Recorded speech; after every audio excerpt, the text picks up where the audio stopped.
Hello and welcome to the Painted Dungeon. I am Stephen Oakes, your host and game master tonight, and we have some exciting announcements about a wonderful giveaway, which I am turning the time over to Danny Cardenas. Hey guys, so first of all, this is the mini that we are going to be doing a giveaway for. It's a beautifully painted mini by Stephen Oakes. And also, we want you guys to subscribe, also like, and leave the comments below. Let us know what your favorite mini is, or what mini you would want to use in your own campaigns. That's how you win. You have to comment. Yeah, you got to comment to win this mini. Oh yeah. So, we will pick from those comments, and I think we're ready to get started.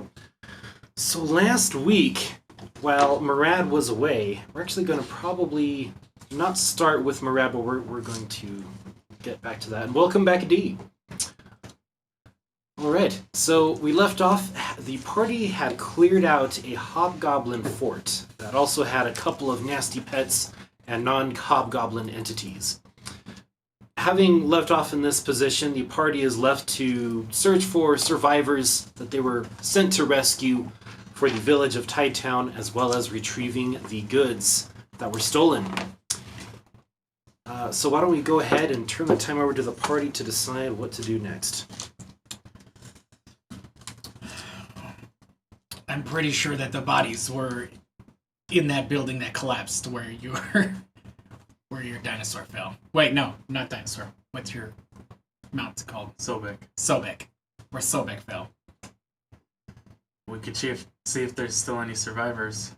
There seemed to be another location where they were keeping people as well. Maybe we split up and attempt to find them, as long as they're not dead. Yeah, that sounds good to me. Very well. Roll investigation, is that what you'd like, Steve? As you guys are making your battle plans, you guys did hear a little bit of a voice or two last week, but why don't we go ahead and check your passive perceptions to see who heard it. I'm a 9. Sure is worse. 14? I have an 11, perception. so... 14 over here, right? Mine's 14. You're 14, and what was yours? Because you have a... Oh, you have a high one. You now have your expertise in perception.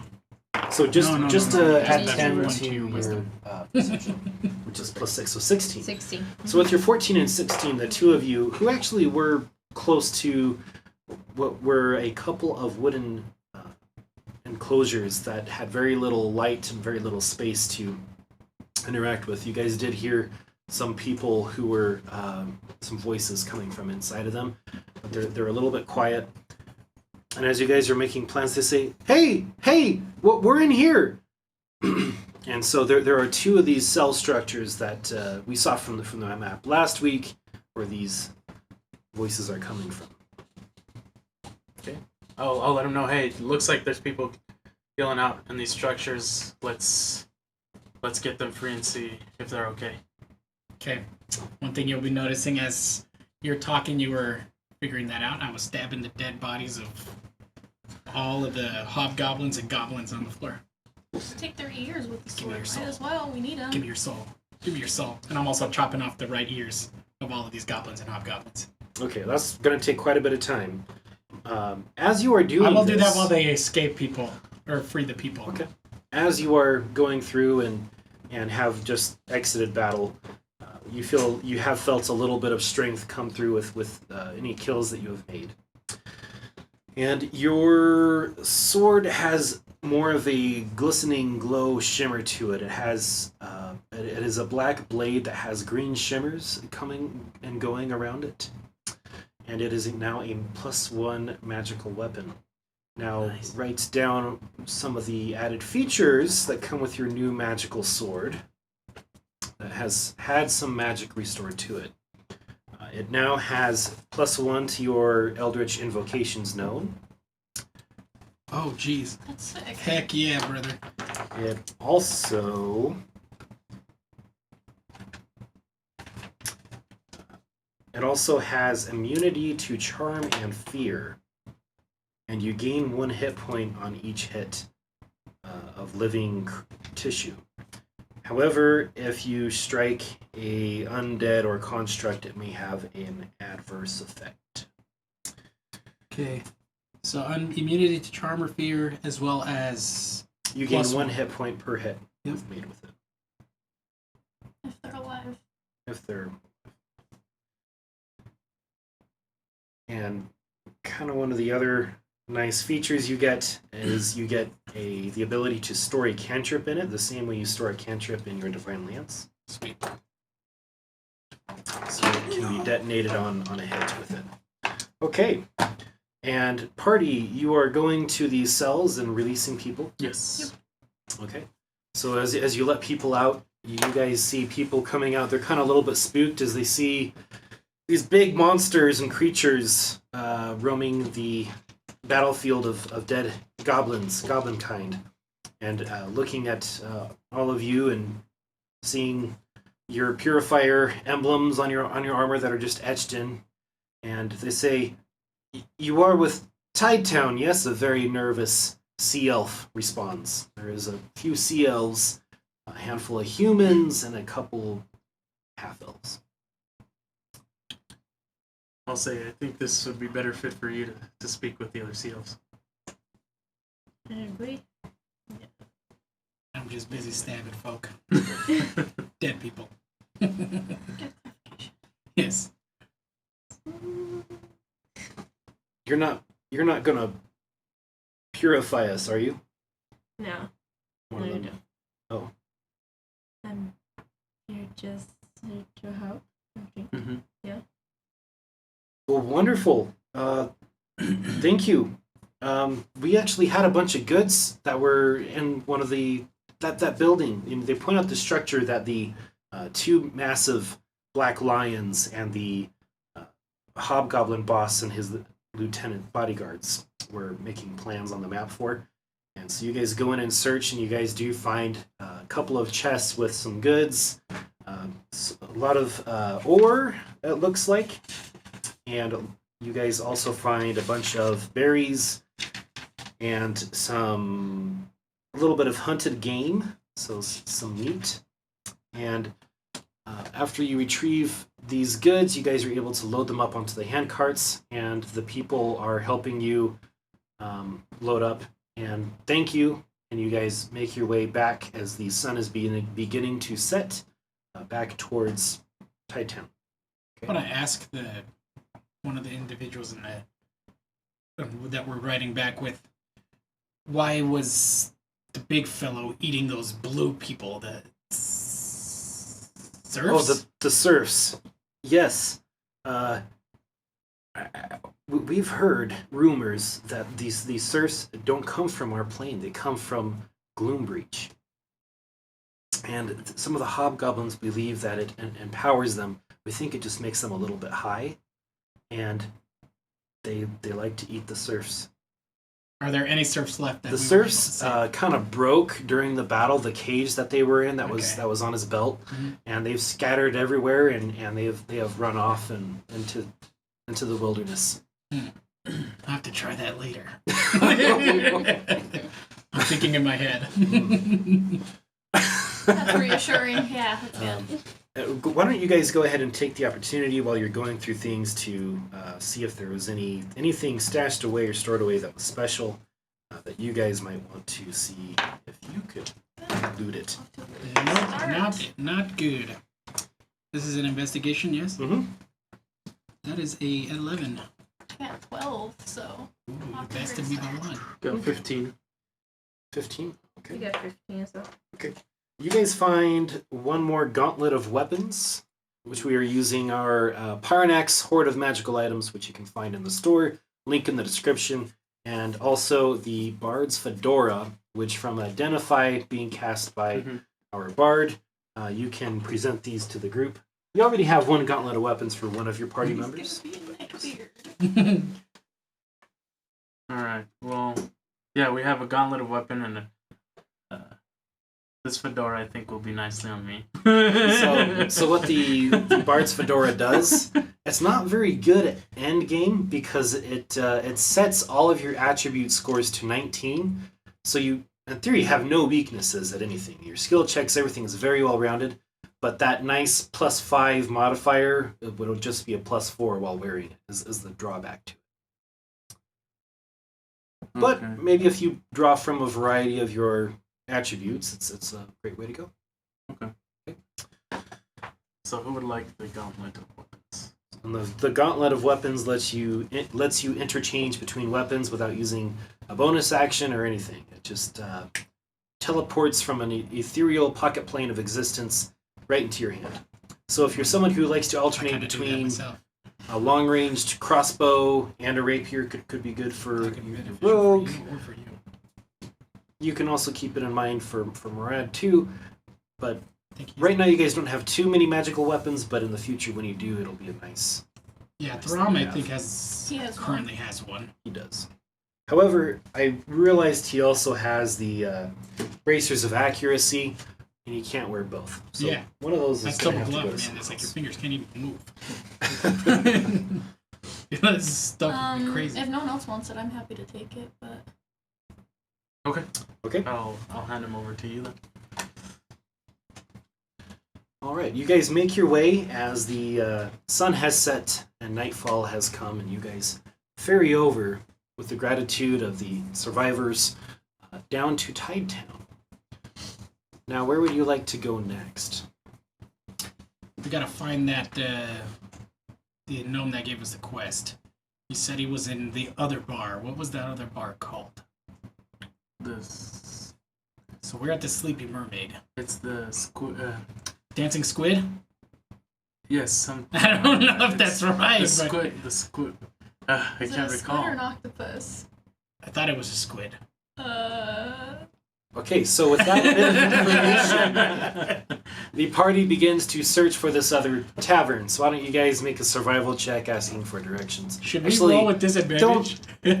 You're just asking for directions. They're like, oh yeah, the jigging squid. Ah. Down over Close. there. So you guys are directed You to gotta write that down. the tavern, which is in the north central part of Tide Town.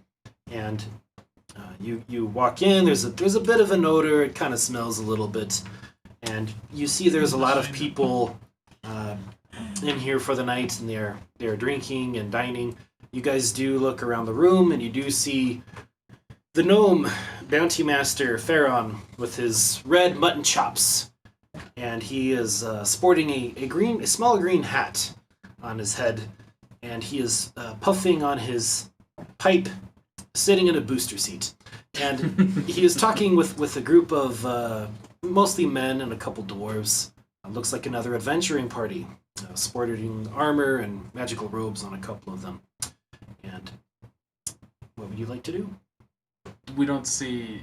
I want to see if they don't have like any emblems of purifier emblems, Okay. just to make sure. Make a perception check. Really bad. 7. You don't see anything, and your heart does get some comfort as you see a couple of the party members are dwarves, and they're quite relaxed, and they don't have any amputated limbs that have been replaced with animatronics. So that is a good sign. Okay. Alrighty, well let's go up and talk to him, I guess. I agree. As you guys approach the table, he kind of looks and he says, "Ah, were you successful?" Puff, puff. Yes, no good people died today. We also have some ears for you. Oh, let's see them ears. And then he goes to the party and he says, pardon me, have a great evening. And he hops down from his booster seat, and then he hops over to a mostly open table. There's a nervous-looking elf who is drawing a sketch on the table, and he kind of looks nervously as you all start to crowd in on the table. That is the only open large table left. And everybody's begun to sit next to this very, very scrawny, very nervous now elf. Looks to you guys. He just kind of huddles in and he starts drawing in a huddled position over his sketch. It looks like he's drawing a picture of a tavern wench with holding 2 beers in each hand and love hearts around her. Do we recognize the tavern wench, perhaps, at all? Let me make a performance check to see how good of a sketch this guy did. That'll always be great. It looks like every other tavern Nice. to you. Yeah. Nice. Unfortunately, his drawing is that specific. It's just his style, though. I mean, let's be honest. Okay, let's see those ears. I'll grab the bag. My little pouch I get. Well, how do we... Because we don't have a bag of holding. You guys will have pouches, so Okay, you yeah. probably have some nasty pouches right now. Yep. I'm Saddlebags gonna dump it full of all out. ears. You guys start dumping ears onto this table as No Master Pharaoh is looking down from his booster seat, and the very nervous elf begins to gather his drawings and drawing tools and put them in his pouch very quietly I want to say, no, and no. nervously. You're fine. You must stay. Make a persuasion check at disadvantage. It's a good thing I'm okay at that. I rolled two Double fives. Wow. Okay, that is actually a 10. That's not that great, but The elf kind of looks up to you nervously, and he kind of gives an awkward smile, yes. and he nods yes, but he's still gathering up his stuff. I'll tell him. Do not worry. I will buy you a drink. He kind of relaxes sort of his hands. He's kind of gripping tightly his tools and his sketches nervously, but he's just sitting and very nervous and unsure as to what to do with himself at this time. And I'll just say, if you feel uncomfortable, you may leave. But do not worry. We are of no harm to you.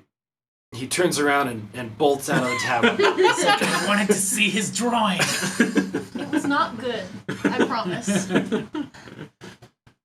All right, so you guys dump out all of these ears, and including the regular goblin ears, which were not technically part of the bounty, and a couple of warg ears, 4 to be exact, actually. And with everything he's looking at, he counts about 33 hobgoblin ears, and he counts 4 regular goblin and 4 wargling ears. And he says, "Well, let me do some math here. Let me get my abacus. What is that? What is that? Abacus? Abacus. My abacus out," and he takes out his abacus. Please tell me you have an Abacus app on your phone. Yes, it's called a calculator. All right, we get a bonus of 660 gold to give you a little bit of bonus for the other ears. 660. All right, I give you a total of 735 gold Per total That's as part of the bounty. Okay, so we need Oh, to divide that into 735 total for each one? no divided by Divide 7. that by Off of 6. 5, because Murad was not present. Oh, Murad was not. Okay, so 147 gold pieces a person. You guys also acquire some other gold, so let's make that 247 gold a person. Yes. 247.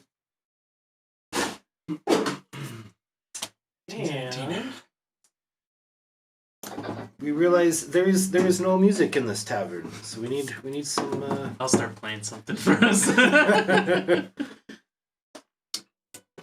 All right, we hear Gilby strike up his lute, and this is clearly the music that comes forth out of it. And you guys, with your high passive perception of 14 and 16, you guys periodically you feel a little vibration coming from below the room that you were in periodically, and some loud thumping noises coming from below. All right. Well, I'll mention. I'll say, I think I feel something below us. I'm not sure, but it could be what we felt the first time Titan was attacked over here. We may want to check it out. That reminds me, where the crap is Murad? Right as you finish saying this, give us just a moment. Gnome Furion says, "Oh, the noises! That they have an underground pit fight here." Puff, puff. I get the feeling they probably didn't want you to tell us that, but Oh, thank you for the information. well, you didn't hear it from me. Puff, puff of his pipe. You guys do see coming down the stairs. Are you tipsy? Yeah, I'll be drunk. Very, very drunk Murad. Now, Murad, I'm going to flash back to your time away. After recovering from some of your injuries and kind of wondering where the party went off to, you decide, you know what, I'm going to do something on my own. And you head to the north and eastern part, heading to what was your home before being abducted, or we'll say conscripted by the purifiers. On your journey, you do actually make it back to your home with Galadesh. However, you are not welcomed with the sight of the same trees and entities that you have called family for many years now. Throughout most of your life up until the purifiers. You actually do see a number of trees have been destroyed or uprooted. And you in particular see that who would be kind of the guardian and mother of the forest, her tree is gone, as well as someone very important, very special to you, her tree is also gone. Okay. However, you did have, as part of your upbringing and your life as a backfall, there is a stump, and underneath the stump, on top of a rock, is a series of acorns from certain members, should they need a new tree grown. So you're welcome to take whichever acorns you would like. How many acorns are There's a total of 7 acorns. I'll probably take 3 of them. Okay. You take 3 acorns, and you are welcome to plant them wherever. It might not be a bad idea to buy a few pots and put some good soil in there and bury them and watch over them while they're in their young and vulnerable stages. Okay, is that something you would have done? That's what I would have done, yeah. Okay, so you went to Tide Town. Let's knock off just 1 gold piece for the soil and for the good soil, as well as the pots which you have been planting and taking care of, waiting for them to start to sprout. And Murad walks down the stairs and sees the party talking to a very short gnome who's puffing up smoke into the tavern. Would I see have seen him coming down? Passive perceptions 16, 14, you two do spot Murad. I'd be coming down pretty drunk, so I'd be stumbling around. Like, Murad, I see. You're, well. As well as I'll ever be. It's good to see you, my friend. It's been a while. Yes. Where have you been? I went to my old home, and unfortunately, many trees were missing. So I'm still on my search. Oh. What? I don't. You mind me asking? What are these trees? What's the importance of these trees to you? Let's just say I call them home. You live in trees? That's one way to put it. I mean, I guess we all live in trees. This is all wood. I live in the ground.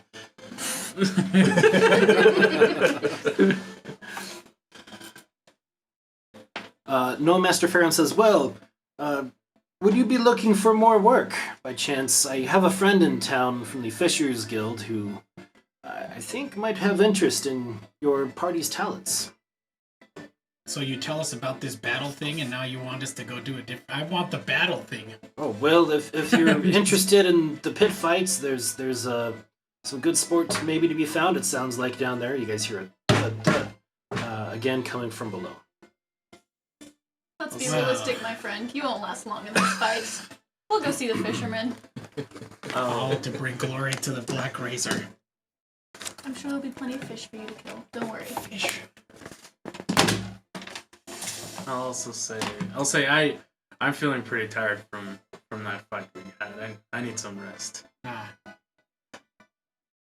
Yes. and I'll be like, I will talk to you all in the morning, and I'll head to my room. Well, would you be interested in taking the job? Oh yes, I would be interested in taking this job. Oh, excellent. After a good night's rest. Let me give you some directions, and you can go see her. Tell her to expect you all in the morning. Okay. All right. So he jots down on a piece of parchment, tears it off, hands it to you guys. Some directions to what's called the Fishers Guild office for the Northeast Quarter to speak with Shaza. Okay. And then you all head to bed? Was that correct? Or... I think he was going to the fights. weren't you? I am very interested in going to the fights. Yes. Another So day. I just came down from bed. I'm gonna give me some more alcohol. You were in the fights? No, No. he's. You I came was- from upstairs down to your That's, floor. okay. And I'll just say, Murad, always just getting drunk. I can't say no to the bottle. I'll say, have one on me, and I'll throw you. Thanks, coin. Fred. I do want to go down to at least look at the battles and see if I stand a chance against whoever's in the Okay. cage right now. So you start looking around in this tavern, and you don't find any staircase going down. I'll go back to Unless you the- would like to do a in-depth search looking for secret passages or ask people. I'm going to what's search going first, and then I'll ask people, because I'd like to be self-sufficient, I guess. So, investigation, Yes. that is an 18. All right, with your 18, you search the main floor. You're looking for trapdoors, and you don't see anything. So you begin to wander to the kitchens, and so you start to go into the back. And Linnea puts a hand on your shoulder, and she says, "What can I get for you, hon?" You're like, I want to make some money with these muscles. Let me go fight down in the pits. Oh, you heard about that. Well, I suppose we could let you down there. It is a gold piece entry fee. Thank you. She takes your gold piece and she goes over, walking you into the I'm kitchens. seeing if any of my companions are following me or they're leaving me to go by You myself. guys see that he was searching around. Did everybody go to bed? Is that what happened? Yeah, I'm going Yeah. to bed. I'm still drinking. You're still drinking? I'll Okay. go with him. I don't trust you to go by yourself. Okay. So, Murad, you are drinking and you watch as Arlen as well as Zulkul are escorted by Linnea into the kitchen, passed through a curtain, and then kind of disappear.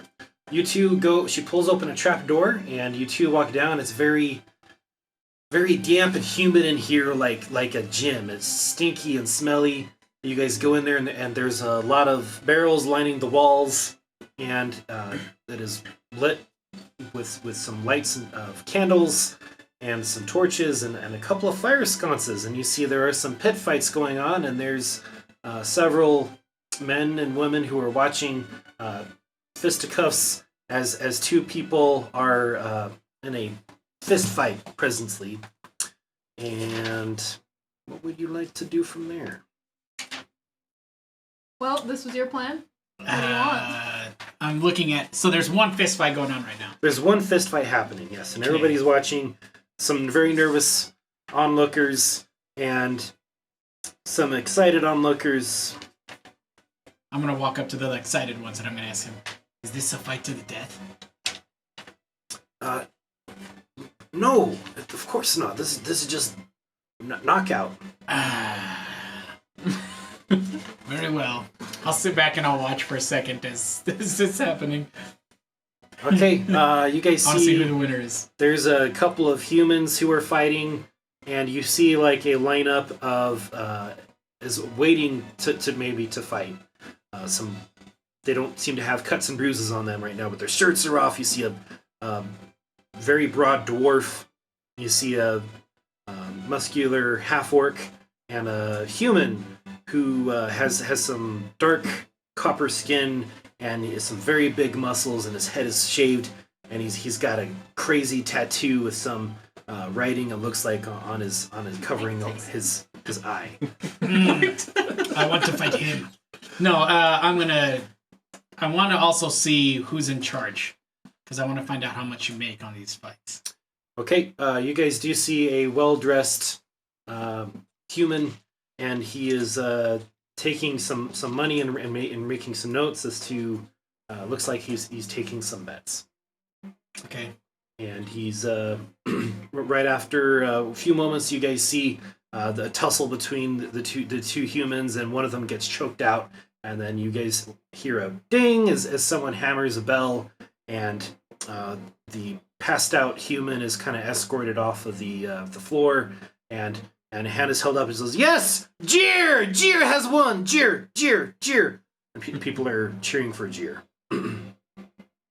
And he says, "Oh, we got a new fight happening here in another 15 minutes. We're placing bets and drinks can be ordered through our lovely tavern wench, Tilda." And you guys see an old tavern lady, and she gives a little wave to everybody. Is that what that little child was drawing? I mean, the elf? Couldn't tell you. It looked like every other tavern wench I've ever seen. Interesting. I didn't laugh. I'm very stoic, but I can't be stoic right now for some reason, so. Anyways. Okay. The warmth of the gym is heating up your cold-bloodedness. Yes, exactly. How much do you pay the fighters? Oh, the fighters take a cut, and if you win, you take a bigger cut. Depends on how much bets people place. There's a good amount of people in here, and Jir just won himself 15 gold pieces. Is that worth it for you? How long is the line to fight?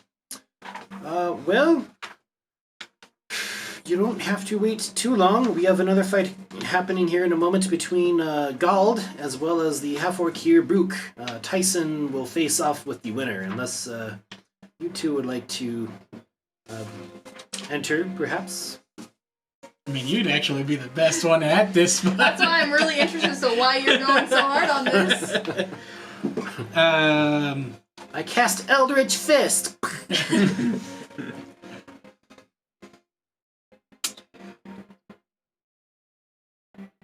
Yes, okay, why don't we just enter? Let's do it. Yes. We? Oh. Me. Okay. No, sorry, Yeah. me. Anyways, You're I going say, to enter? very well. Is there any payment to enter this fight? To enter, we ask that you put forth 1 gold piece. If you win, if you lose, if we got a good amount of bets, you'll make it back. Okay, I'll bet my gold piece, or I'll pay the gold piece. Okay. All right. You see Gald and Brook, the half-orc, enter the field. They go into some punches, some wrestling moves, and Gald winds up winning. Barely. He's got like 1 hit point left, and immediately you see a dwarf walk up to him and start casting some healing spells on him. All right, so we have next up a new fighter who has come to challenge Gald. And everybody kind of looks over in your guys' direction. They're like, "Oh, she's big. Oh, I got to put a gold piece on her for sure." They don't even look at you for this. And what do you do as all this attention is suddenly on you and people are commenting about you entering? I'm just gonna. And that's it. And he says, "Oh, hang on, not the big woman. It is this man right here. What do you call yourself, son?" Zulcool. Zulcool from Tide Town. From Tide Town. Okay, so Gald gets up and he mashes his heavy fist together, and yeah, he looks to be in okay shape. You guys enter into the ring together and roll initiative. Oh, okay, thank goodness. Oh, jeez. Critical 20. fails. Oh, good. Okay, because he rolled high. All right, so you're gonna go first. Okay. I'm trying to think, is Hexblade Curse just verbal? You're gonna have to know your stuff, my friend. True. I actually don't know that. Okay, I'm gonna punch him first. I can't use Pack the Blade. I'll hit him once. Let's see how this goes. Oh, wow, okay. I use my strength, yes? Yes, you do. Oh, wonderful.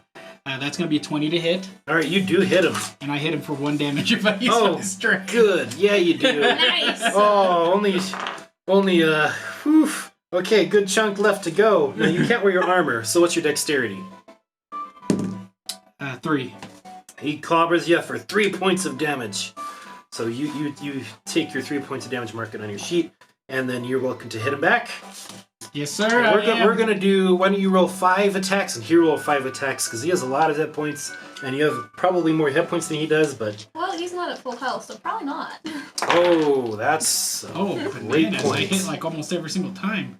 What's your AC right now? right? His AC is 11.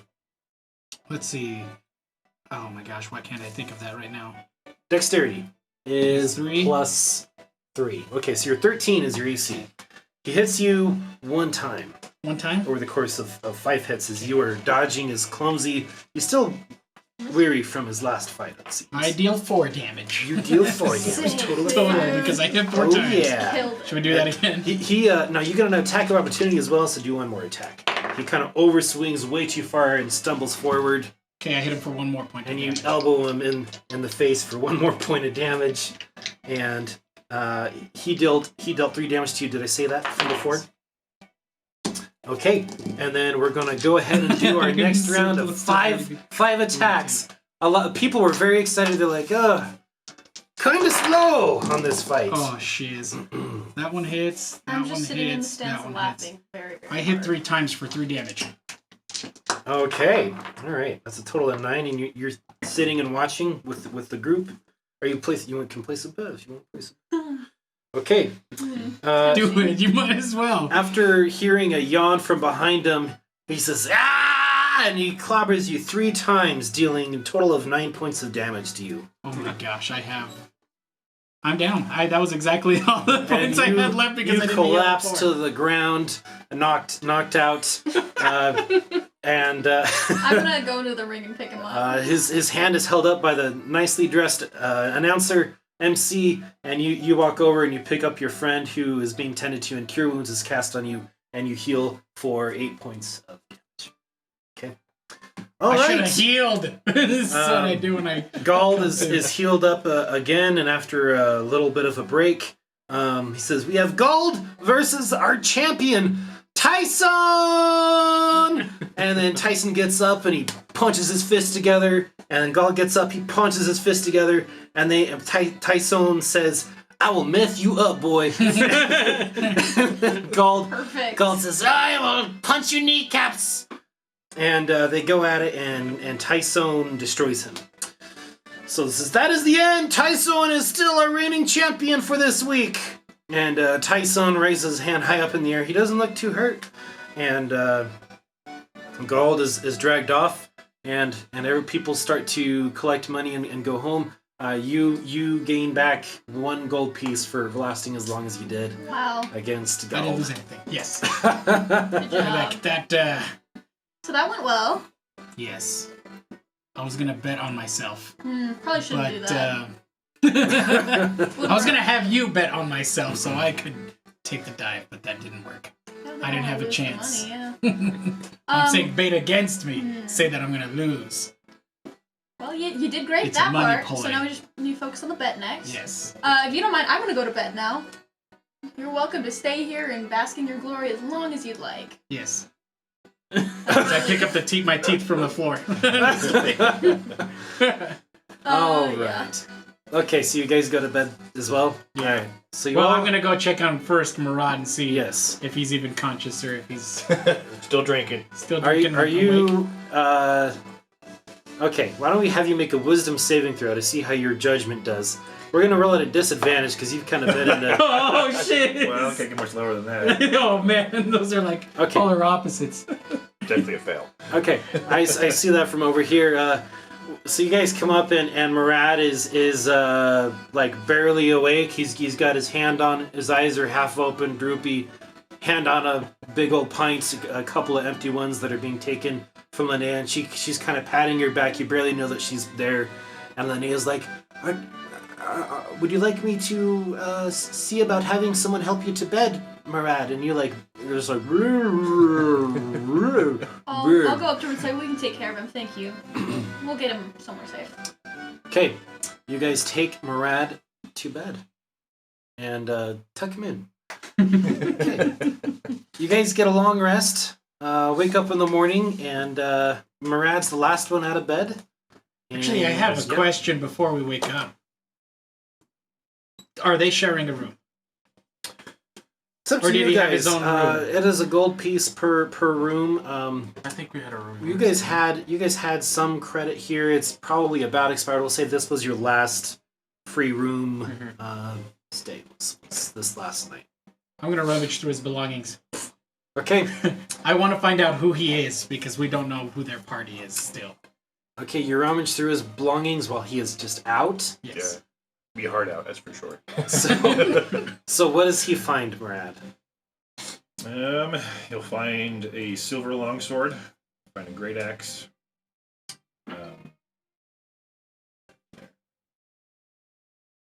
Do you have any Find notes? some lances. I can barely read, so I can see any notes. You'll find 660 gold, and you'll find 3 acorns. 3. Well, No, sorry, they're planted now, so that'd be 3 are planted. Yeah.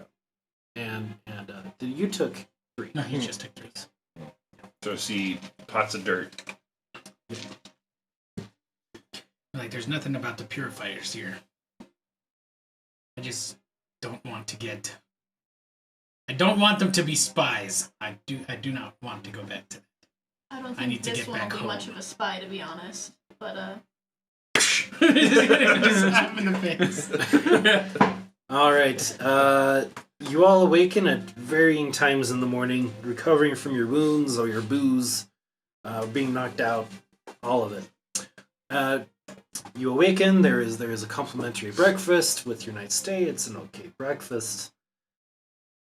Where to? What would you guys like to do as you guys are seeing each other come down the stairs? You left your drunken padre here.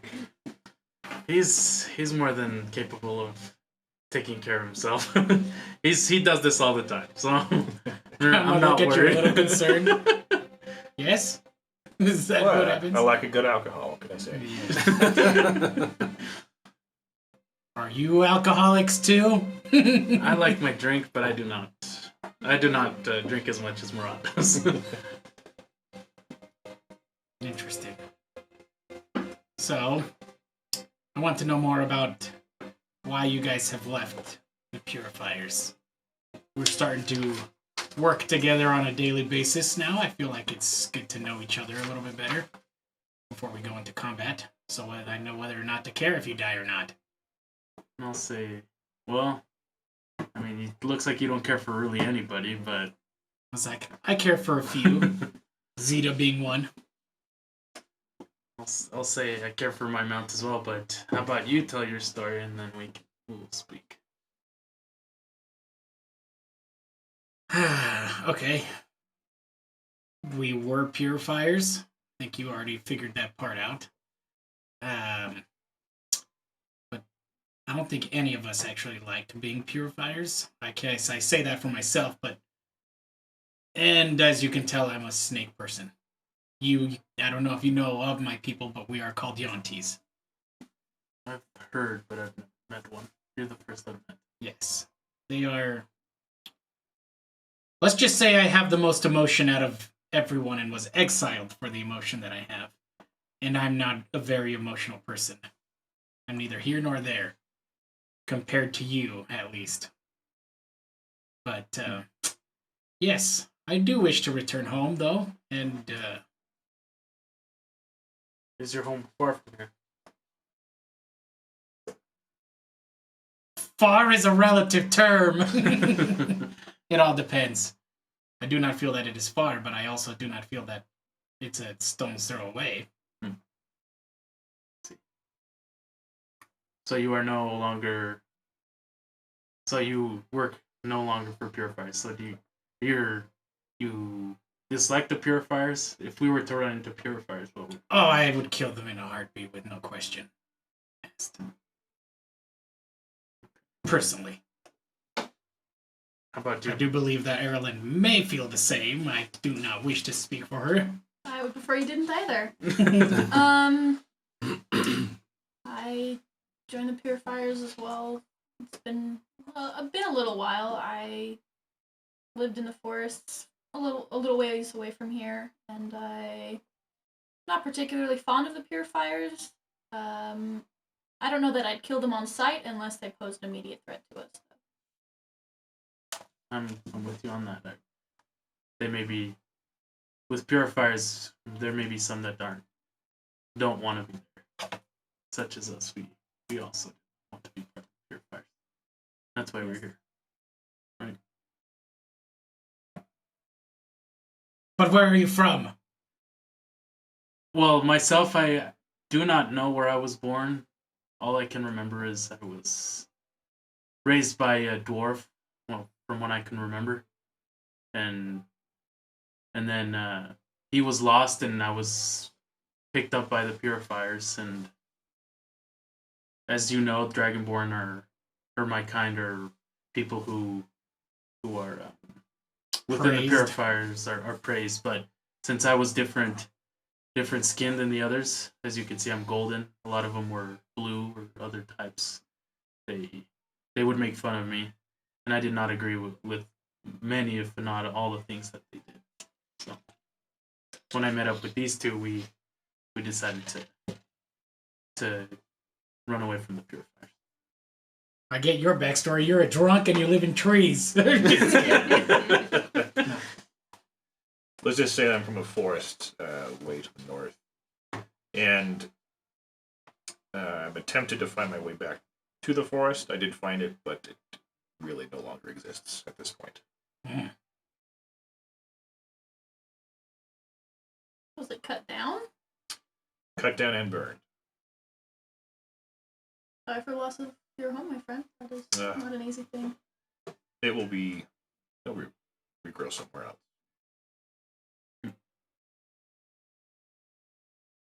Thram comes down the stairs, and he says, "Well, you're welcome to stay with me and my dwarvish family back at the dwarvish kingdom of Battleaxe. Guys, I need to take a little bit of a break and recover from some of my wounds, and why don't you guys go and take care of this job for us? I'm gonna hit the town." Okay. So that is where Thram is today. And I'll just mention, I'll just say he seems a little dodgy in speaking of where he's from. Who? From. Ron? He just said he's from Battleaxe. Yes, but that's it. That's all he said. I mean, he brings up the fact that he was raised by dwarves on almost a daily That's basis. true. So He is like you, no? Yes, this is true. I've never seen much reason to question that. He seems to be honest. But Listen, he's not dead. That helps you feel better. I don't know, look to you. What about you? What does a sea elf do on the land? Why are you not in the ocean? I was born in Narumbashti, so I was never in the ocean. Oh, that sucks.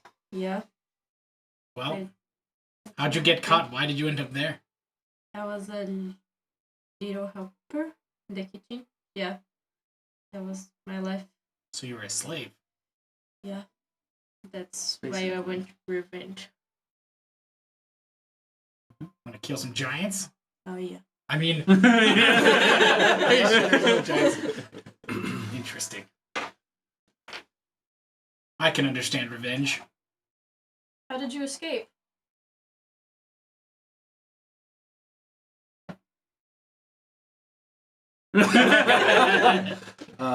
Yeah, you Oh, see ran Oh yeah. and you found a caravan. Yeah. Mm-hmm.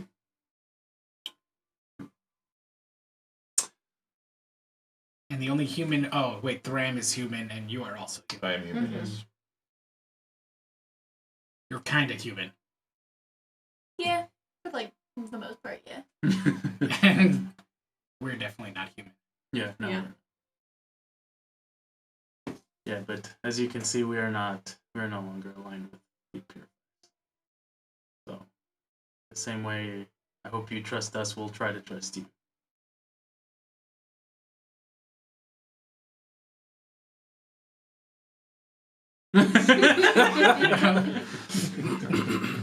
Well, on that note, I say we get started on the next job. I agree. Okay, so you guys are heading as a group to the directions from the parchment left to you. All right. On your way over there, you guys see, with your passive perceptions, I'm just going to go back to you two, but you two spot What's your a passive very perception? large Oh, that's not figure of a blue-skinned giant, very, very large, and he is standing and oh, stretching and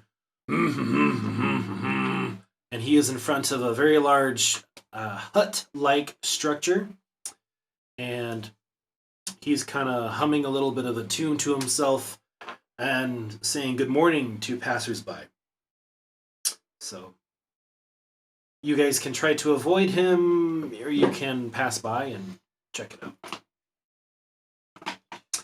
I thought I wouldn't know that much about Town actually.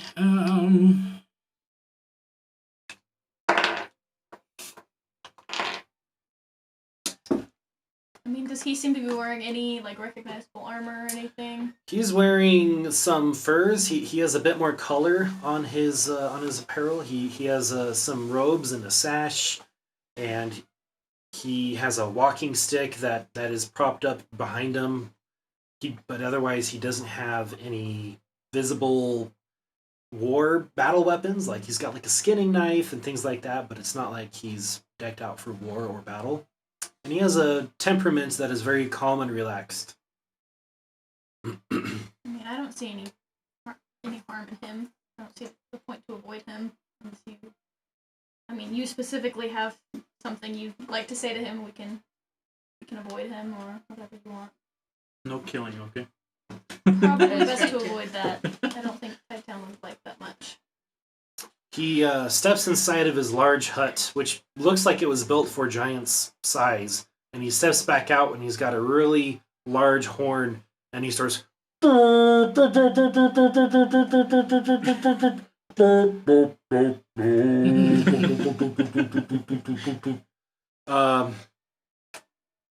Nice. Just making some music, making some tunes.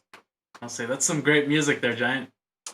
And over in your way, and he gives a little nod, and he keeps playing his horn.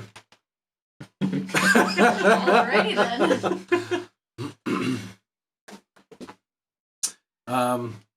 He lowers it for a second, and he says, "Would you care to come in? Would you care to come into my shop?" And he starts gesturing for you guys to come into his hut. I'll ask, what do you sell? I am Hina, and I sell dreams, friends. Dreams. Ah.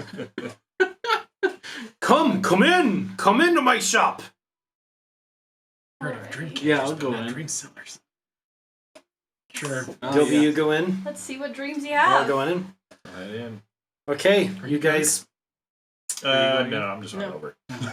you guys enter You into don't his go. hut. No, She I didn't cannot go wait. You do not go in. Okay, you're staying back. You're like, nope, because he's a giant, I assume. Okay.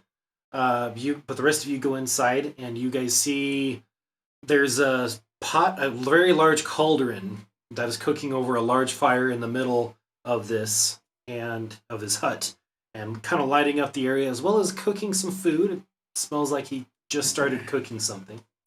And you see bolted or tied down on, or just on a hook or a shelf, various objects throughout the large hut. And you see a large canoe, you see snowshoes, you see a sled, you see parchment and charcoal, you see some charcoal drawings and sketches on display, and you see various instruments. You see a piano, you see a horn like his but kind of smaller sized, and various objects, but nothing that is catered to the stereotypical, the cliche of a frost giant who is all about raiding and pillaging and war and murder. And he says, welcome to Hina's hut. Everything here is 40 copper pieces. 40 copper pieces, no less. And I sell dreams, friends. Dreams! What is your heart's desire? I might have it. I might have something for you. I might have a dream that you did not even know that you had. So you are all welcome to look around or tell me if you are seeking something, and I just might have it in my haversack. Take a look at the horn. You'll be like, oh, this horn is... Okay. You see a horn. It appears to be made out of some kind of large cattle horn, maybe. Or a minotaur, who knows? And he says, "Oh yes, my friend, this is a horn. You just blow into it from this end, and the sound, the dreamy music comes from the large end." So, yeah. I like it. I'll take it. Okay, 40 copper pieces. 40 copper pieces, no less. I don't have. It's copper. 2 gold. Oh, okay, 2 gold. All right, yeah, I'll flip him 2 gold. Be like, alrighty, I'll take it. Okay, or sorry, it's 1 gold. 1 gold. Yeah, just. Okay. I'll flip it. I think I could have that completely wrong. You're welcome to leave that in the comments below. I'm pretty sure you'll tell us. Yes. So Okay. this horn is now yours. Be like, thank you, and then I'll blow on it. It's got a leather strap to it, so you can tie it to your belt or you strap it to your shoulder, whatever you would prefer. Okay. Anybody else? Dreams, friends, dreams! And you are not in here. Can I just look around and see, like, what... I mean, I don't really know what else there is. Oh, yes, of course. So you kind of wander around. It is a hobby and arts and crafts store. Nice. There is some of they look to be sketches either from him or maybe from clients of his. They are on very large pieces of parchment. Drawings of elk, drawings of giants, drawings of dwarves, and trees, scenescapes, and pretty much anything you can imagine. There is a canoe strapped to a wall. It is a hobby store. He says, "Well, if you don't have a dream in your heart right now, maybe just take everything in and think about it. Maybe you'll come back to see Hina." Why does a frost giant? Yes. Yes, this Frost is a giant. frost giant. Yes. Why does a frost giant stay at Tide Town and sell stuff? Dreams, friend. Dreams versus doing what your kind does. Oh, I have found the key to happiness. And that is not to war, that is not to kill or take from others. It is to pursue that which can take years to acquire. A hobby, a talent that you maybe aren't so good at first, but you work on it and you get better and better. If more people sought after music and laughter, the world would be a merrier place indeed.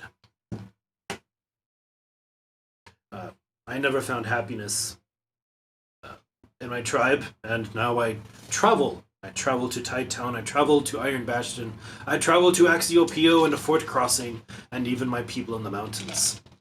And I offer dreams.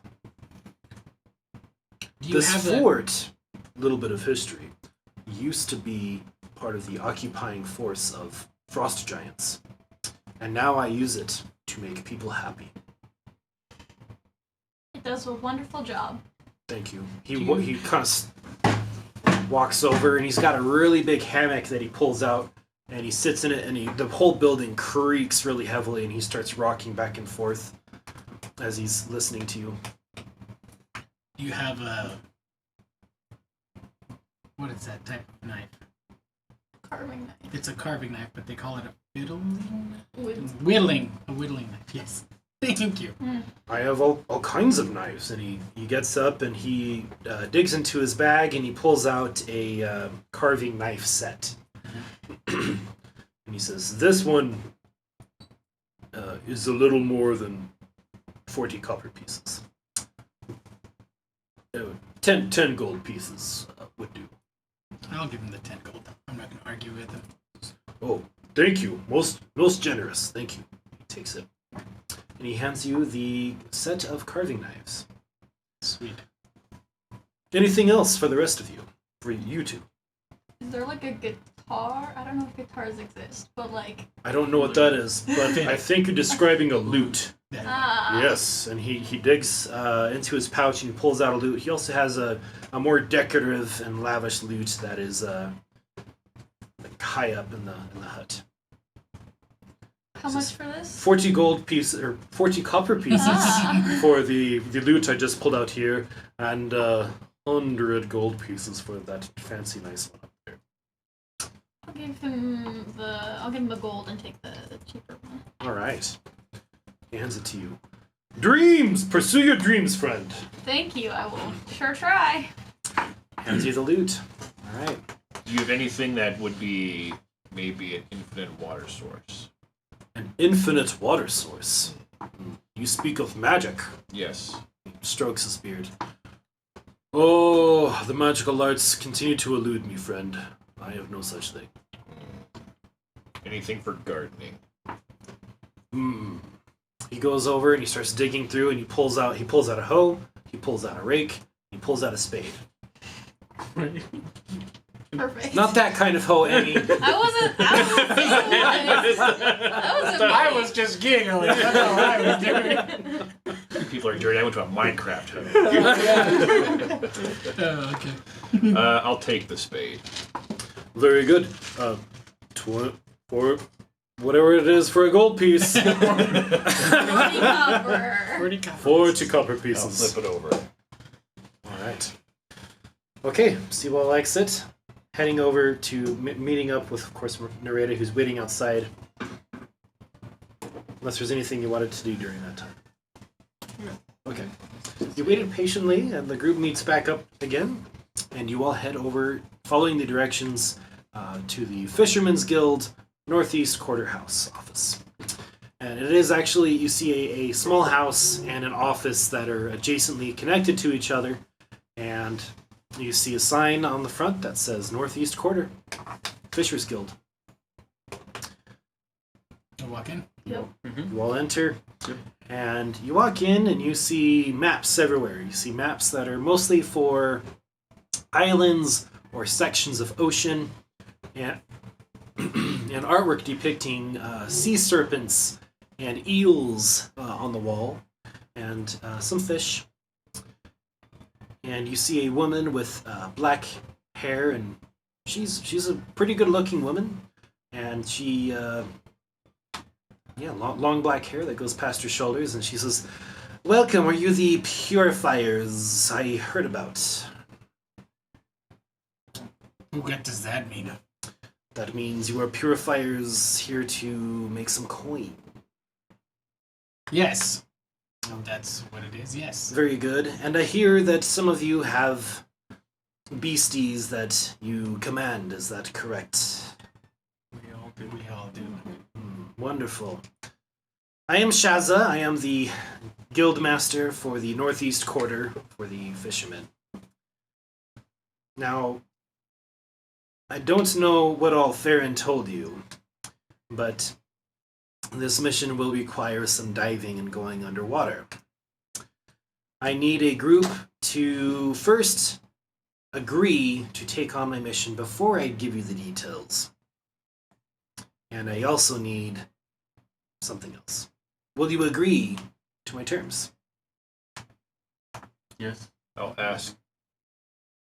Are we gonna have will we be given the necessary provisions to actually dive? You will be given the necessary potions to breathe underwater and dive. Then I will agree. Very good. I will as well. Yes. She points to you, Yes. and you agree. Yes. Yes. Okay. Now, before we get too deep into business, I require one more thing before I get spilling all my details. And she begins to pull out vials and a little knife, a scalpel. She says, "Now, I either need a lock of each of your hair, or if not hair, then I will need your blood." Why? I will be doing surveillance on the party who I am giving private and secretive information to, and I need something that I know will work to track you. And where exactly did you come about this sort of tracking? It is a magical spell I am versed in, as well as those who work for me. It is called a scrying spell. Okay.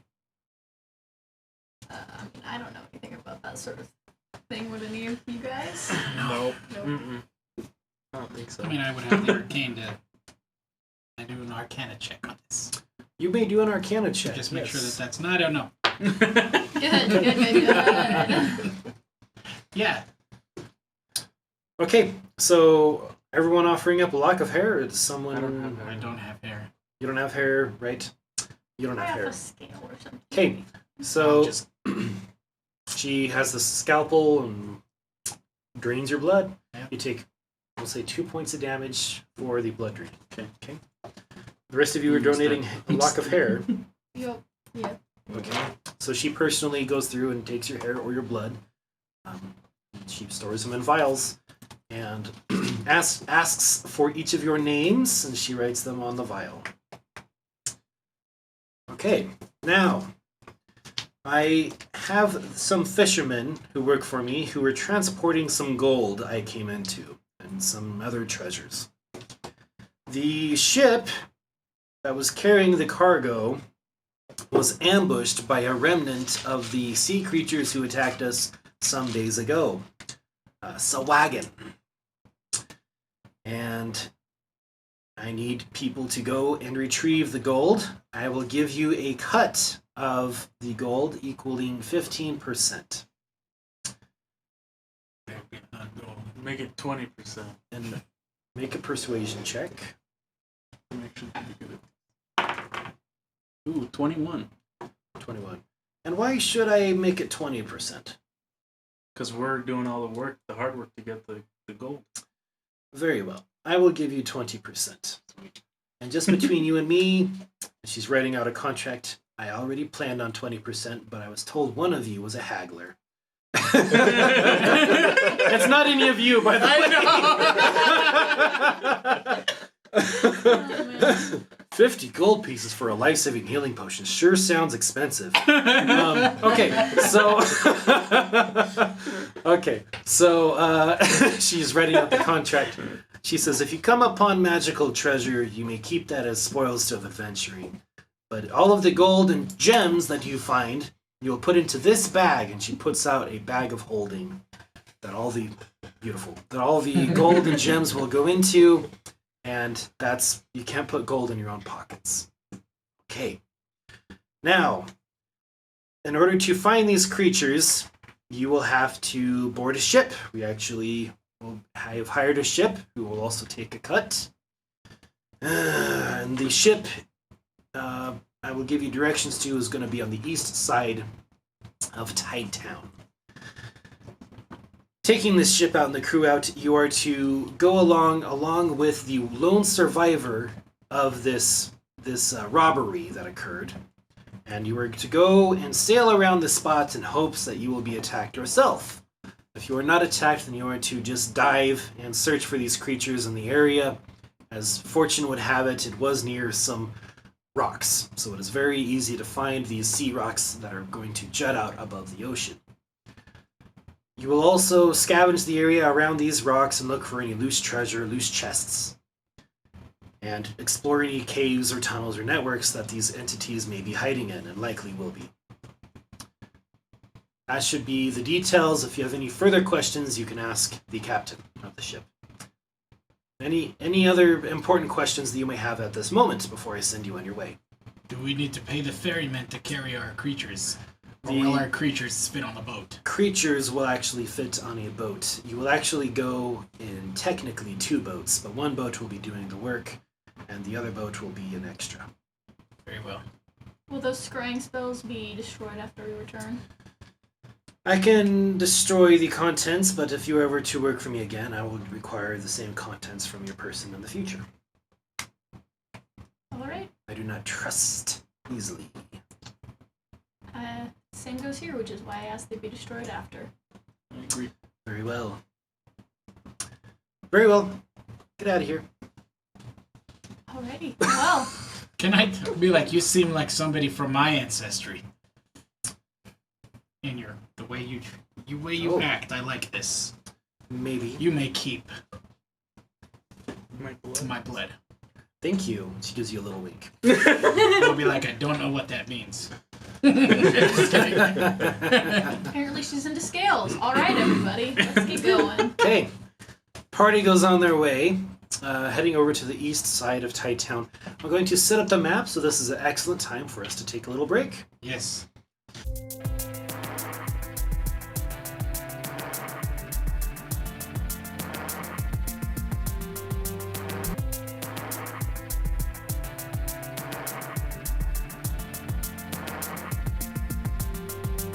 This is Zeta. She is my blue drake.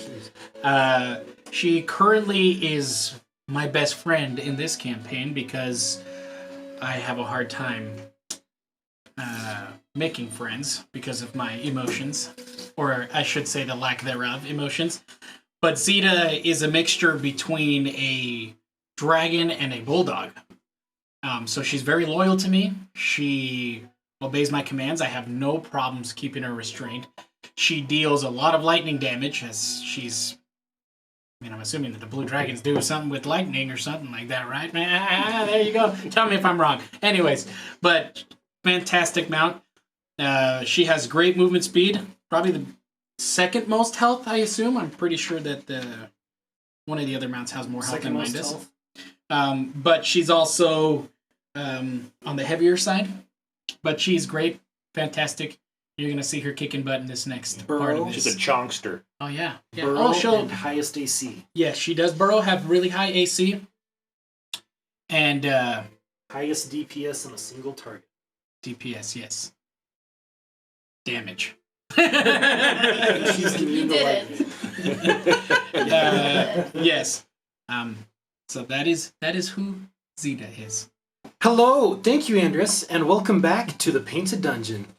All right, so the party, you all are making your way to the east side of Town to board the vessel known as the Floating Cloud. So you make your way there, you get some directions, and some townsfolk point out the Floating Cloud, and you walk over to the dock, and you see there are two figures standing at the entry point where there is a wide plank to enter the ship, and there is a woman with a large tri-point hat, and she greets you all, and she says, "Welcome, friends! I am Jensa Jepson, captain of this vessel, the Floating Cloud, and this is me first mate, Ohan."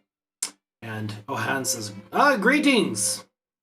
You all are welcome aboard our vessel, and you and your mounts may board this one." So you see that there are two vessels that are side by side and that are actually currently pegged together with beams of wood so that one of the vessels can drag the other one right next to it, appearing as a slow and defenseless cargo cruise.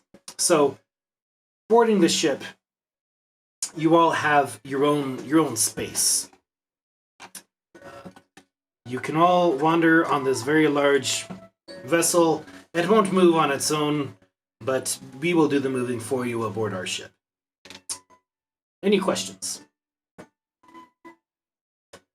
Why do you wish us to be separate from our mounts? We do not wish you to be separate. You may ride on the other ship, or you may ride on ours. But you are in charge of protecting that side of the ship, and we are in charge of protecting our side of the ship. We will not be participating in your diving adventure. How long will it take to reach the destination? We'll be there in 4 hours. Want to sit down? Do I see any just lumber laying around? Should I roll an investigation? Yes. You see some beams of wood, some 2x4s, things for repairs that are nestled on deck or just scattered on the ship. I'll just take them and I'm going to start whittling away on these. All right. As we wait the 4 hours. You may make a dexterity check or a performance check on your whittling. Just started. Performance. That's a little higher. That's a 10. Not terrible. What are you trying to whittle? I'm trying to whittle little Zetas. You get like a very, very blocky version of it. This is your first time. It is a very complex version of Zeta, but you kind of get the general shape with an extra large upper body. versus her lower body, and a little bit of a horn, which you maybe whittle a little bit too far, and it's not too bad. I'll mention because I saw her by a lute. It's Erlen. Carolyn. I'll say, shall we play a song for the crew? I see you bought a lute. I would love to. Yeah, let's do that. You're like, what's a C chord? I can't do anything. This can only go well, right? Okay, let's. Performance. Mm-hmm. That's a 13. 13. I got a 22. Well, okay. We know which members carry Okay. which back on. As you Hey, guys man, I just start started. playing your lute, you're kind of, Erlen, you're kind of trying to match notes here and there. As it is your very first time, you're just learning where to pluck your fingers and where not to touch on the lute. And you're kind of watching after Gilby, and you kind of learn well enough to match a very simple strumming song, and one of the crew hollers over, and he says, "Oi, I'm Smits, the poop deck cleaner, and you're doing a wonderful job playing, thank you." And he goes back to scrubbing and swabbing the deck. Okay. Not wiping the deck? Why not swab it before you wipe it? Yeah. Okay. Right. I don't even know what either of those mean. Okay, so anything else you guys would like to do as you are making your journey to the sea cave area? I'm going to continue to whittle in hopes to get better, and I want to give the nicest one to Zeta as a necklace. Okay, you have to strap together about 20 necklaces. Yeah. But you begin to work on what would be the centerpiece Yes, in exactly. theory, of a necklace Just or make one earring. There you go. rope or She's whatever got- it is you would like to do. Yes.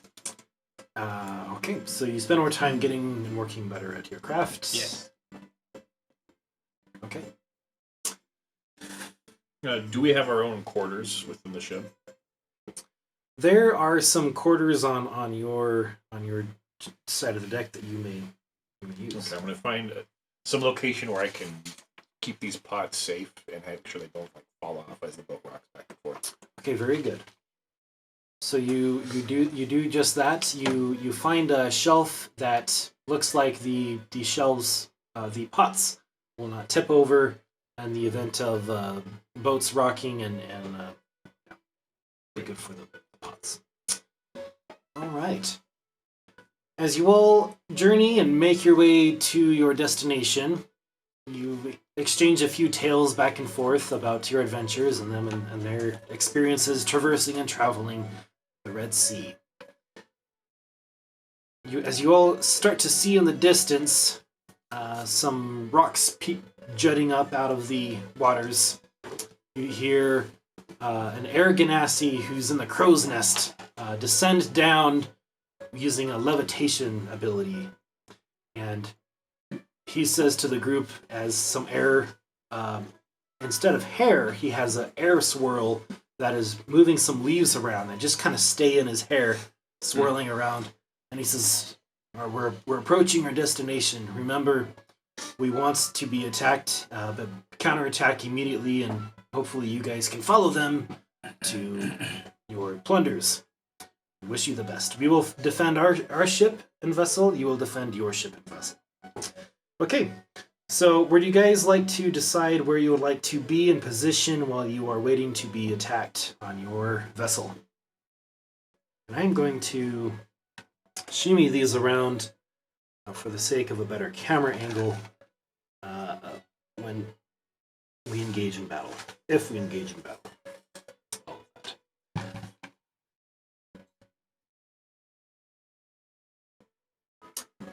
Front of the ship, back of the ship, mounted, dismounted, stealth, what would you like to be doing? I'm going to stay mounted. Yeah, me too. I'll be mounted as well. Okay. I'm And gonna I'll be in the back. just be hovering, kind of doing rounds. See if I can see anything. Okay. Very good.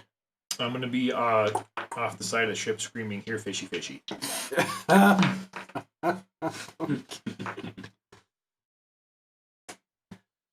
All right. Here, fishy, fishy, And fishy. you are dismounted doing Yeah, I'll be this? dismounted. I see. Okay. Brad. Next to Galadesh. Would you like to be stealthy? There's not good cover for Raptor Griff of his size, but you could hide behind a barrel if you wish. There would definitely be a few barrel spots on the board. Yes or no? No. Okay, you're just mounted. Excellent. Okay. As time goes by and you guys just about pass completely out of the sea cave area, roll initiative. Oh, yeah. Why Okay, don't I cool. have my advantage roll yet? Yeah, that'd be nice. I got a natural 20. Excellent. Natural 20 from Gilby, who I will have hasted the first round of combat with the natural 20. I got a 22. You got a 20 as well. 22. 22 for Zulkul. It would be 23 in total, by the way. For me, but yeah. Yes. Anybody get above a 10? I got 15. Did you get... I got a 5 because I'm too busy screaming at the fishies. It's not as bad as a 5. I just can't seem to roll a good roll at all, ever. So that's really fun. So what was it? An 8. An 8. That one. Yeah. Wonderful. You know, if you're not Keep going it to a roll secret, great, yeah. generally speaking, I'd rather it be an initiative over an attack roll. True. At least I wasn't a critical fan. This is true. This is true. Gilby, you are up first as you do see some familiar-looking shark creatures begin to pop up out of the water.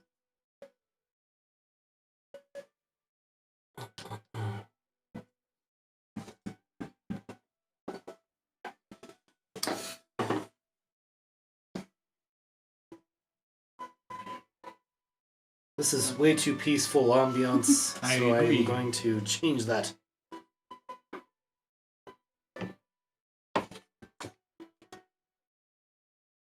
Okay, so I saw them pop up, right? Yes. Okay, so I'll, as I look to, You do notice a couple are were sharks, and there are some sawagan. so I'll, initially as a bonus action, I'm gonna point to Narita and just say, and bardically inspire her, and say, I'll just say, kill as many of these beasts as possible. All right. And so you're bardically inspired, you get a D8, Excellent. 1 D8 extra on whatever you need. Oh, yeah. And then I will have Sobek jump in over here so we can attack the. Over here? Yeah, that way. And he'll attack. No, that way, this way. Yeah. So he can attack. Two. All the way Yep, up at the and I'll have front. him attack first. Whoops. All right. So he will get the lowest was a 19. Pretty sure that one. That definitely hits. Yes. So one gets bit for 33. All right. And the other one gets tailed for 19. So he devoured him. So he devours the target that he bites at, and then he deals 19 points of damage to the other one Yep. with his tail as he swipes just above the water, And the water's surface. Yep, and then I will just use just a javelin to stab the other one. So All right. that'll definitely hit. 1d6 plus 4. He takes 6 damage. 6 points of damage. You finish off the one that Sobek had smacked with his tail, and you come in with your spear and finish him off as he begins to float on the surface of the ocean. It is now Zulkul's turn. Okay, I am going to, since I don't really have, I'm up at the front, I'm going to move up No, actually I have a range of 120. Would 120 reach that? Because I'm Eldritch Blasting him. Oh yeah, definitely. Alright, that is going to be an 18 to hit. Yes. Okay, that is going to be... I'll roll that 1d10 real quick. That is going to be 2 damage. 2 damage. Yeah. Okay. Alright. Whopping too. Nice, dude. Coming in fierce, you get like a big wah wah wah wah wah power up of your sword, and then you point it at the shark down below onto the field, and then a little fizzled blast just barely nicks the Sawagan. Okay. It is now So I the can shoot 2 shark right? creature's I turn, didn't do that. I did only 1 beam. Because I'm And- right now, right? popping up onto the ship are 2 Yeah, were 2 sharks. So you can hit. And this Sawagan over here is going to shoot. Sorry, not shoot. They're going to throw. Nope. They're going to shoot a blow dart gun at the flying Arlen. Actually, it's going to be targeted at your mount, as it is an easier target. Then I use my Yeah, reaction to my- give it disadvantage. You can. Sick. It now misses. It critically fails Sick. and just soars past into the open air. Yes, um, and it inhales the dart. This one pops out, and this one's going to also shoot at Arlen's way and at your mount. And this is going to be 17 hits That your will mount. hit, yes. Okay, dealing 7 points of damage as a dart pierces in the underbelly of Azrael.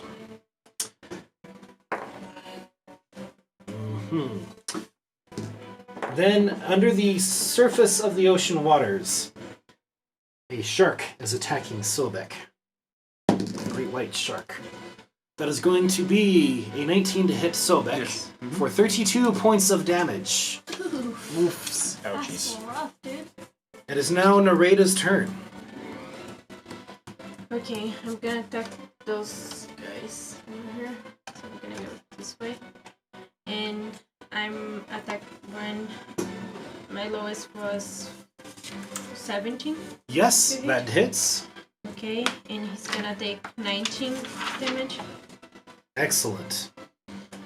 And I wasn't sure if I could do Assassinate? my assassinate. Because you're not think so, stealthy yeah. or... Okay. Yeah.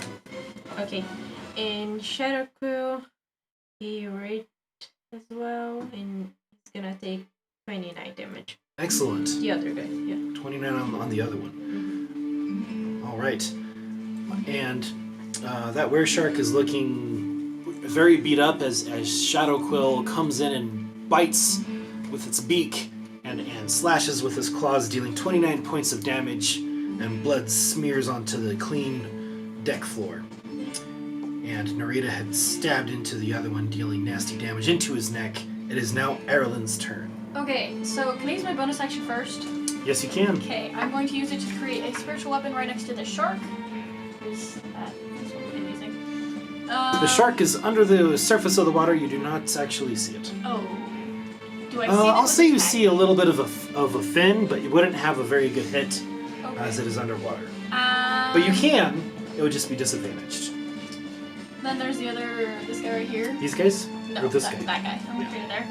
And then my lowest hit was a 16 for I'm attacking the 2 right that Narita just attacked. You're flying into it.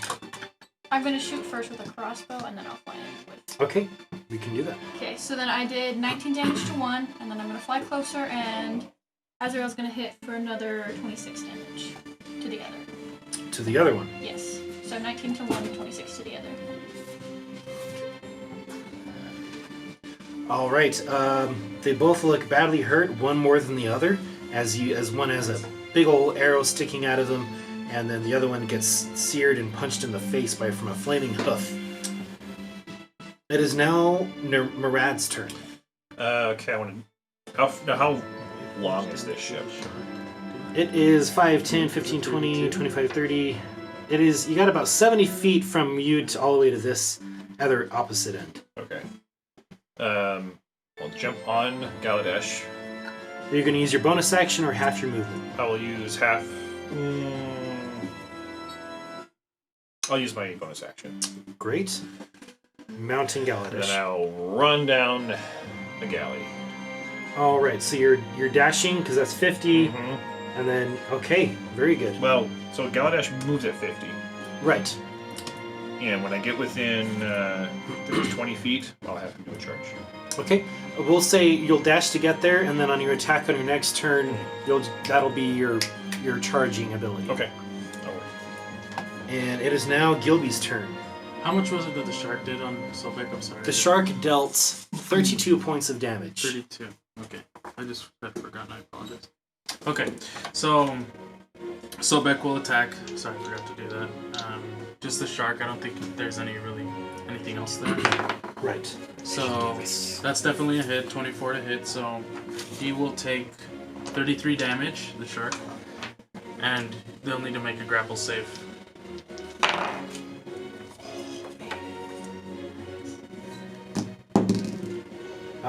That shark jerks and spins, getting a 25 for a grapple escape. Yep. But he does suffer 33 points of devastating damage as he is bitten into.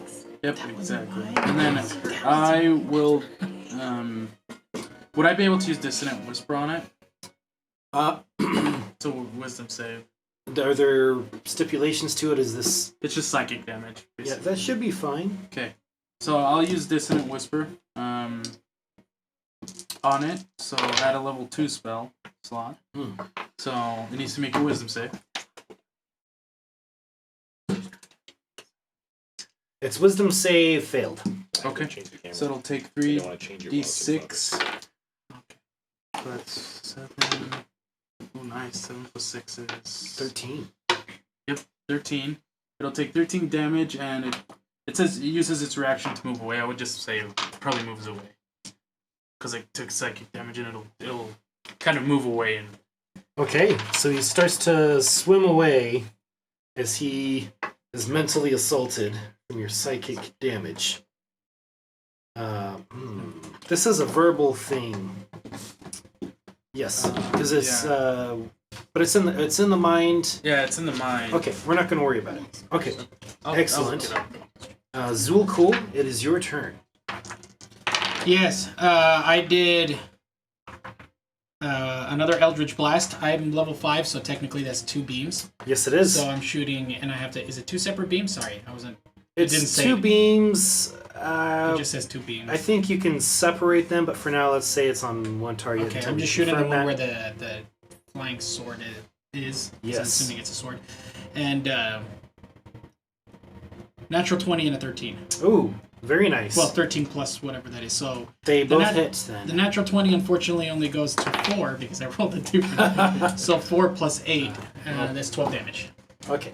When you crit with your Eldritch Blast, we're having it. You add your caster level to the damage, which that's is right. actually better. That in this is better in instance. this instance because that is a 7. So that's a total of 7 plus 8. 15. Math. Hey Steve, also I forgot, I did use the level 2 level spot, so it was just an additional 5 damage on the shark. Okay, I got that. Awesome. So you blast him much better this time, dealing a good chunk of damage as the force of the beam begins to eat into and dissipate the shark's flesh.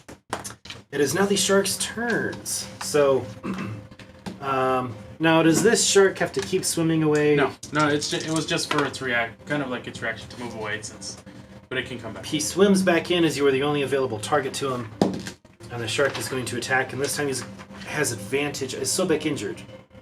Is he taking damage? Yeah, he took damage from it. And he has advantage. Right, because he attacked him before. So he does hit him, dealing another 32 points of damage. All right. This Sawagan here is going to take a shot at Murad, and that's going to hit for 7 points of damage with a blow dart. And this guy here is continuing to attack. This time he's going to attack Aralyn. And that is going to score a 16 hit you. No. Didn't think so. And then these were sharks here are going to. One of them is going to. Are any of you injured? Oh, okay. Do we have an injury from you or your mount? I don't think so. Is that correct? As well as you. Are you injured or yours? I'm injured? now just barely injured. You're now just barely injured. And Arlen and your mount. My mount is injured, I am not, but Okay. we're also flying. Okay. Right. So this is an advantaged attack against He's going to shimmy up over here and attack Murad with advantage. And that's going to be 9. Does a 17 hit Murad? It does, yes. So he barely hits Murad, dealing 16 points of damage, and his second attack is going to do the same thing. Oh, jeez. I'm not even raged yet, so it makes it even worse. Oh, Yes, yes. it does. The other one can't really get to you so good, so he's going to attack Shadow Quill, attacking 2 times, and one of them will hit for 16 points of damage. And I believe I've just had all of them go. It is now the narrator's turn and Shadow Quill. Okay, I will continue attack that guy with my rapier, and it was a hit, and he's gonna take 27 damage. 27? Yes. Excellent. As I hit him in the neck. Awesome. And Shadow Crew got a natural 20. Yeah, and he critted the other guy. Well, he won't be able to reach the other guy because of where he moved. Oh, Oh. provoking an attack of opportunity from Shadow Quill. So go ahead, have Shadow Quill do an attack of opportunity.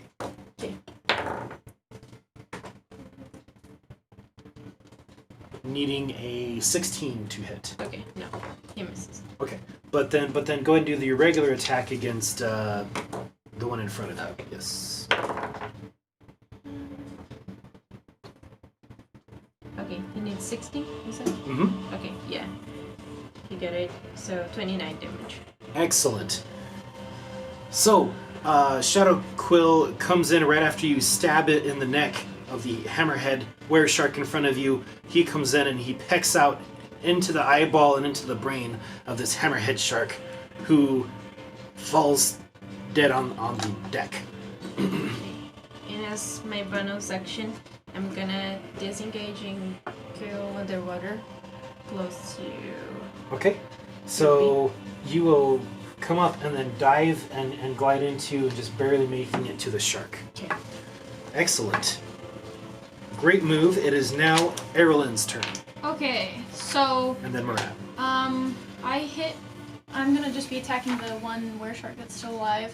Yes. So I hit for 17 damage. I slash him in the chest with my sword, Sweet. and then Azrael will also hit for 26. And then my spiritual weapon critically failed, so I don't really know what that does to it. How much damage? Now 26 damage from Azrael. How much? Sorry, didn't catch your 17. 17 from you. Excellent.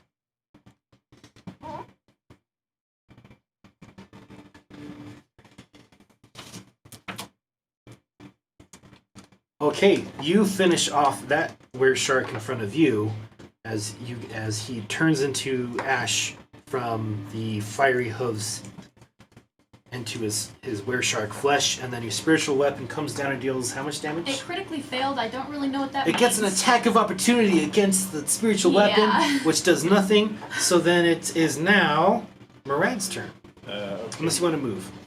Yeah, actually, I'd like to move next to my spiritual weapon. Did you do that guy's attack? Oh, unless you want to move the back. I did have him do his attack. Yes. Yeah, no, that's fine. I'll just be here. All right. How far away is that guy on the? This guy up here. You come. So you come into charge, and then he just like collapses right as you arrive. So then you're like, ah, and you see this guy up here, and he is so he's definitely within reach. You can jump off and hit him. It's a close enough jump on your mighty horse, Okay. unicorn. But you will land in the water for whatever that's worth to you. If I can, I'm gonna have Galdash run, and then I'm gonna jump off of him. Oh, So he's going to stop here, and you're going to keep So I'm going. going to use his momentum to help me jump further. All right, working as one via the telepathy granted from your unicorn Galladish, you two make your plan. You turn around and you jump off. What is your strength modifier? It is a +3. Okay, let's have you make an athletics check and see if you can make it that 10-foot jump. It's more like a 15-foot jump, if I'm being honest. Athletics, that's a 22. That's a 22.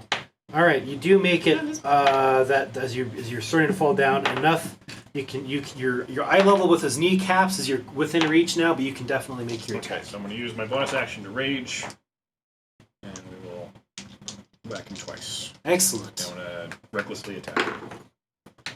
It's. You need a 12. Yeah, that's, Excellent.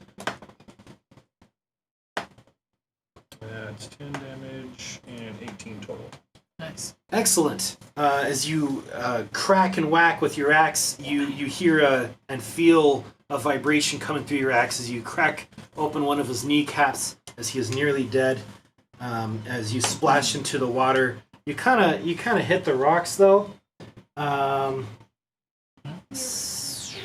Well, you'll suffer after your rage like 1 point of damage from like hitting sharp ocean rocks.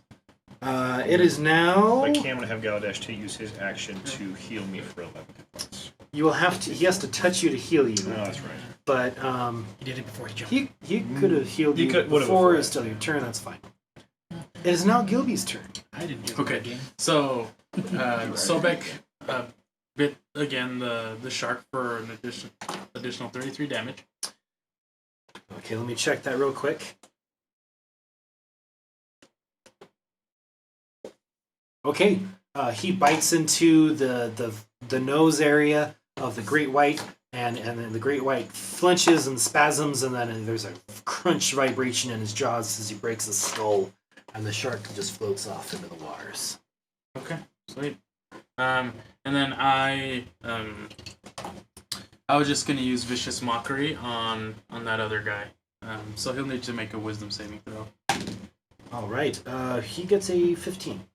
My spell save is 15, so he made So he it. barely makes it. So he doesn't. I don't think he suffers anything. Okay, excellent. And unless you want to use your movement, it is Zulkul's turn. Okay, Zulkul is gonna move. Move Oh wait, this no. guy? Yeah, are you moving? Yeah. Well, I was just gonna. Well, there's not really anybody else. Oh no, go ahead. Yeah, there's the guy that D's going after. I'm running in that direction. I'm gonna use Zeta's dash to get as close as I can. Well, actually, right there was fine. Never mind. I lied. Rocks back and forth really heavily. That were shark is barely like standing up. He's like putting all his weight on one leg because he just got his kneecap smashed in from an axe. Nice. Does a 15 hit him? It does. Okay, I'll hit him twice. I don't know if I kill him with. Yeah, probably. Let's Awesome, see how those because rolls go. those were really good. Because I just keep Eldritch blasting him, and that's 11 points of damage as you blast a hole into his face, and he collapses and falls into the ocean. I say sorry, Black Razor. They're too far. It just your sword just kind of hisses, but the energy does emit. You are using it as your arcane focus. Yes. Excellent. It is now the lone shark's turn, who is bloodlusted right now, so he's going to keep attacking. He'll attack Sobek as it is a clear target. He will do a little bite at Sobek. He critically fails, provoking an attack of opportunity from all engaged with him. Oh, word. Yeah, he's dead. Just rolling CPA. There's I got 15. Huzzah! There you go. But that's it. cool. He's He dead. does a defiant snap of his jaws at Sobek with his tiny jaws, and then Sobek, right as he snaps, comes around with his massive jaws and just bites his head off and swallows him, and then everybody stabs him, and red mist in the water. Whew. Okay, that'll do her. All the were sharks are floating bits of chum in the water at this time. Sobek would probably eat him. Sobek is swimming after chunks that he can get to. I'm not swimming out after anything, but if there is any bodies on the ship, I will stab them. There's a couple bodies on the ship. Yes, I stab him. You go forth and Feed. stab him. Feed. Work. Try to start climbing back up on the ship. All right, Murad, you swim over to the back, which has a very convenient step ladder, and you step onto this large Would vessel. Sobek be able to get back home? Sobek is able to swim around over here. You might need some help with some rope or some. Well, we'll need to dive anyways. You probably do have a to little dive bit, next. That's So part of your mission. Well, he can kind of stay in the water in the back, and I'll jump on the boat. So there. Captain Jensa Jepson says, "Okay, go get him." She gives you a little salute and a wave with her hat. So you want us off the ship? Is this where we're supposed to dive? We will anchor here. They should be close to here. This was the ambush spot. Did we already take our potions, or do you need? I'm taking that right now. You each have 4 potions of water breathing on your person. Okay. Okay. Now your mount and your mount can both hold their breath for an hour. Just so you know. You also gave me a cloak of underwater breathing, I believe. My harp also does three spells of I water. could be wrong. I thought I had that. So that might be good to use. That's so. true. All right. Well, I'm gonna chug a potion, stand up, and dive over The potion of water breathing lasts 24 hours. Awesome. Cool. So How long does the water breathing? The spell, I believe, also lasts 24 hours. I could be wrong. Double Yeah, I'll check just that try for the me. potion just in case. But yes. That was the other Potion? one. Yes. Okay, excellent. I'll play the harp for me and for Sobek. Now, Galadesh will want to use that step ladder to get back on board, and you hear him talk in your mind. He says, "I don't think I can dive very deep if you need to go more than a little ways in, but I'm happy to heal if you come on board." I'm quite a sinking. Some of your mounts are more than capable of taking on multiple riders. Okay, so your red mare doesn't really know what's going on unless you tell. I would have told Azrael before I dive. I just said, "You can go home. I'll be back." He just kind of nods and dissipates into the ethereal plane with a puff of flame. All good. I'll board back on the ship and have Galadesh heal me before I'll dive without him. Excellent. You're going in with full health. Galadesh uses some of his healing charges for What's the your day. swim speed? Will our swim speed be hindered if we take on more than one passenger? Your 2 mounts will not, up to a certain point. You can take 2 just fine. It becomes an issue of room after 1 more person. Okay. But yes. Well, So you 2 might want to think about that. Yeah. does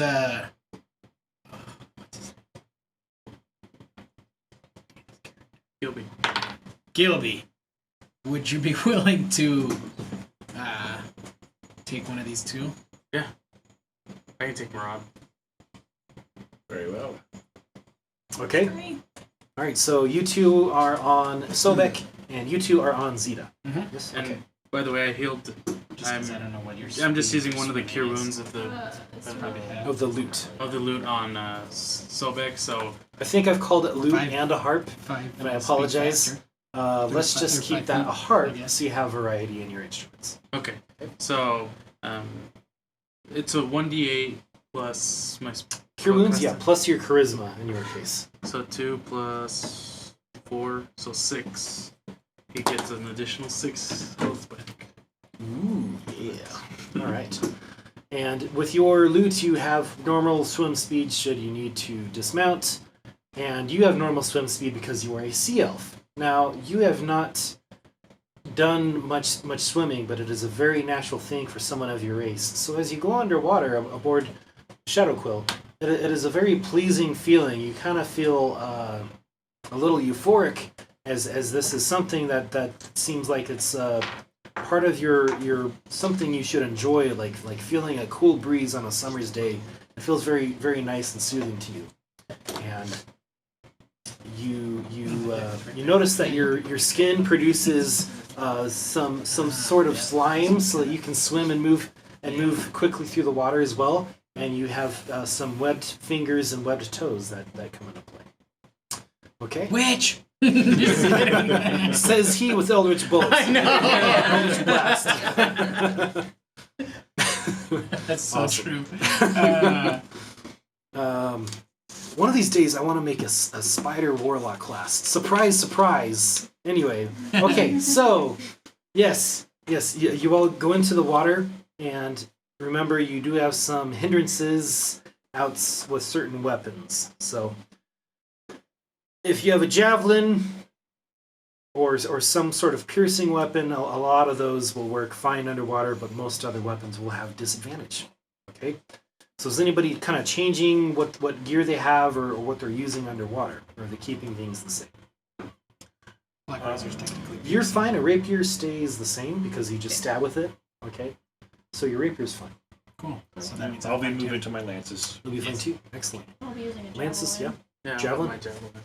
Great. That's what Perfect.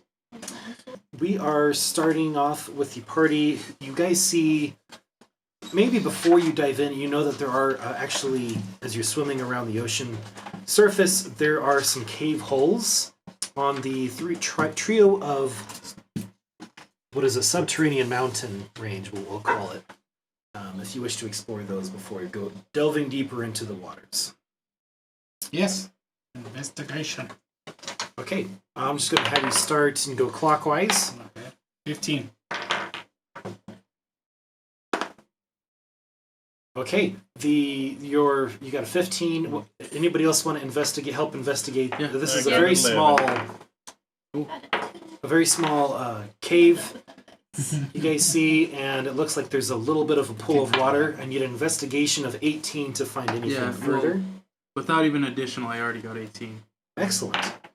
So you guys kind of think it's a dead end because it doesn't really go anywhere, but then you look at the pool a little bit more, and you barely hear a little bit of clink, clink, clink, and you see that there's a couple of potions that are kind of translucent in the water, so it's hard to notice them, Mm-hmm. but they're clanking against the stalagmites. It appears that there is a high tide that will carry objects in, but that these stalagmites have kept these objects that have floated and locked them in place. And you pull out 2 potions of invisibility that were locked in this cave. Nice. And that is the extent of this cavern. So next, you guys swim over without any attack at this time over to the next cave. And why don't you guys go ahead and do your investigation check. 16. I critically failed. I also got 16. Nope. That time. I just fell over. Okay, you guys are kind of Somebody going fell into over. the water, and you're starting to kind of search and see. This cave also has a pool of water, and you guys start to wade in and look around, and you are getting some good investigation in, but it is interrupted as you guys begin to actually see shark fins pop up in the waters that you are wading into. And that is a great spot to end our, I believe, what will be our 5th episode. So that is the end. Thank you, guys. Remember to describe in the giveaway your favorite mounts or what you would love to use it for yourself in the comments. And you can be entered to win this mini here, this beautiful mini. Is that a good focus, Mr. D? I don't think that autofocuses, so bring it up to the camera. And we'll see if we can make it focus. Well, right there. That's good. Beautiful, sir. There he is. We'll have pictures on social media as well. But beautiful Were Shark Mini. All right, thank you guys. Subscribe. Subscribe, comment, like, help us carry the voice of our campaign to the world, and we hope to catch you all in our next episode of The Painted Dungeon. Goodbye. Bye.